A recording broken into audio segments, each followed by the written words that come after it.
ত্রিপুরা মধ্য শিক্ষা পর্ষদ পরিচালিত মাধ্যমিক এবং উচ্চ মাধ্যমিক পরীক্ষার ফলাফল ঘোষণা হবে 10ই জুনের মধ্যেই, এমনটাই জানিয়েছেন পর্ষদ সভাপতি ডক্টর ধনঞ্জয় গণচৌধুরী।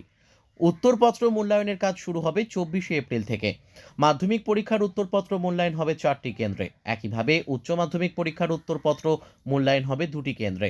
মূল্যায়ন কেন্দ্রগুলি সম্পর্কে বিস্তারিত বলতে গিয়ে পর্ষদ সভাপতি জানিয়েছেন, মাধ্যমিক পরীক্ষার উত্তরপত্র মূল্যায়নের 4টি কেন্দ্র হল Kamini Kumar Singha memorial HS. School, Bodhjung girls HS. School, Bijoy Kumar girls HS. School এবং বাণী বিদ্যাপীঠ। এদিকে উচ্চ মাধ্যমিক পরীক্ষার উত্তরপত্র মূল্যায়ন হবে 2টি কেন্দ্রে, তা হল নেতাজি এইচ.এস. স্কুল এবং বর্দোয়ালি এইচ.এস. স্কুল। পর্ষদ সভাপতি জানিয়েছেন, সাধারণভাবে পরীক্ষার খাতা দেখতে 1 মাস সময় লাগবে, তাই চেষ্টা করা হবে 10ই জুনের মধ্যেই ফলাফল ঘোষণা করার। 19 তারিখ ইলেকশন আছে, আবার 26 তারিখ ইলেকশন আছে। এতে করে আমাদের রেজাল্ট পাবলিকেশন প্রসেস, এক্সামিনেশনের প্রসেসটা যেটা চলছে, এটা একটু সামান্য 5-6 দিন হয়তো একটু, কারণ আমরা যারা খাতা এক্সামিন করবেন ওরা অনেকে ইলেকশন ডিউটি করতে হবে।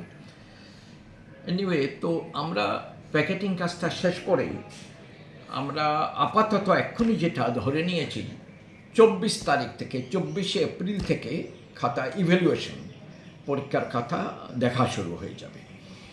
খাতা দেখতে মোটামুটি 1 মাস মতো সময় লাগবে। খাতা দেখা শেষ হয়ে গেলে তারপর আমাদের নম্বর ইত্যাদি এগুলো সব রেজাল্টের পথে এগিয়ে নিয়ে যাওয়া, রেজাল্ট পাবলিশ করা। আপাতত আমাদের যদি কোনো অসুবিধা না হয়, আমরা একটা টার্গেট নিয়েছি, মে মাসের 10-এর মধ্যে বাই 10th of May রেজাল্টটা পাবলিশ করার চেষ্টা করব। Bureau report, news tele Bharat.